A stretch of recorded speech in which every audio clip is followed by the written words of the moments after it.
እኔ አምላክ ነኝ ያለበት አለ ወይ ምናምን ሲሉ ይሄ የምስኪንነት ጥያቄ ነው። ምክንያቱም ስጋ የለበሰውን አምላክ ነው ብሎ እንዳይቀበሉ ህሊናቸው ስለተቆለፈ አልዝም ብሎ የሌለ ጥያቄ እንዲጠይቁ ያደርጋቸዋል። በአይሁድ ዘንድ ተቆልፎ የነበረው መቆለፍ አሁንም በሌሎች ዘንድ ተቆልፎ ይታያል። ለምሳሌ ወንጌል አምላክን የማስተዋወቂያ ትምህርት ነው። ዮሐንስ ወንጌል ምዕራፍ 10 እኮ ምን ይላል? እኔ መልካም እረኛ ነኝ አለ። ምን ማለት ነው ይሄ? ማለት እኔ ነኝ እያለ እኮ ነው ያለው። የምጠብቃችሁ እኔ ነኝ፣ መልካም እረኛ ነኝ አለ። በቃ ነፍሴን ላኖራት ስልጣን አለኝ፣ ላስነሳትም ስልጣን አለኝ ማለት እኮ አምላክነት ነው። ሌላ ምን ፈለጉ? በዮሐንስ ወንጌል ምዕራፍ 8 ከአብርሃም በፊት እኔ ነበርኩ። ታዲያ ከአብርሃም በፊት የነበረ አሁን ላይ ግን በ30 ዓመት የምናየው አካል ምን ቢሆን ነው? ለዚህ ጥያቄው ምላሽ የላቸው። በራእየ ዮሐንስ ምዕራፍ 2 ላይ ሙቼም ነበር ተነስቻለሁ። የመጀመሪያው እኔ ነኝ። የመጀመሪያው አልፋና ኦሜጋ እኔ ነኝ። ሙቼም ነበር ተነስቻለሁ።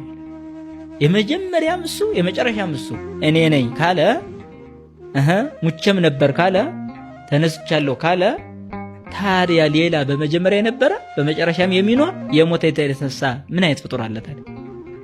የለም። ስለዚህ አምላክነቱን ይናገራል ግልጽ በሆነ ቋንቋ። ሰው መቀበል እስካልወደደ ድረስ ግን ሰብአዊ ባህሪ ስለሚናገሩ ክፍሎች ብቻ ነው የሚያጠነጥኑት። ምክንያቱም መጽሐፍ ቅዱስ ሰውም እንደሆነ ስለሚናገር ሰው የሆነበትን ክፍል ደስ ብለው ይቀበሉታል። ለሚፈልጉት ሐሳብ መጣጋያ ስለሚመስላቸው፣ ለማይፈልጉት ግን ያለውን ጥቅስ ግን ይረግጡታል። ይሄ ነው ማበድ ማለት። እውነትን የሚፈልግ ህሊና ቀጥታ ለእውነቱ ትልቅ ቦታ አለው። እግዚአብሔር ራሱን ለማስተዋወቅ መጥቶ እኔ ነኝ እያለ ለምሳሌ የህይወት እንጀራ እኔ ነኝ አለ።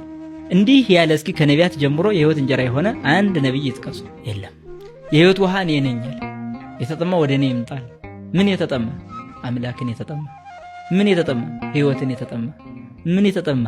የዘላለም ድህነትን የተጠማ ወደ እኔ ይምጣል። እኔ ህይወት ውሃ ነኝ አለ። ከዚህ በላይ አምላክነት ምን ይግለጽ? ምንስ ይበላቸው እንዴ? የህይወት እንጀራ እኔ ነኝ፣ የተራበ ወደ እኔ ይምጣ። ታዲያ ይሄ ብቻ መሰላችሁ? በዮሐንስ ወንጌል ምዕራፍ 11 ላይ የሚገርም ይናገራል። ትንሣኤና ህይወት እኔ ነኝ።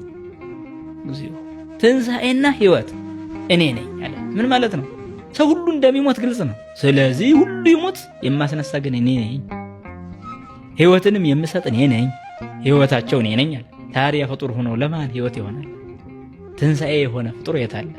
ይሄን ደፍሮ የተናገረ ነብይ የት አለ? ይሄን ደፍሮ የተናገረ ሐዋርያ የት አለ? የለም። ስለዚህ ታዲያ ፍጡር ብሎ የሚጠሩ ሰዎች፣ አምላክነቱን የካዱ ሰዎች ለዚህ ምን አይነት ምላሽ ያላቸው?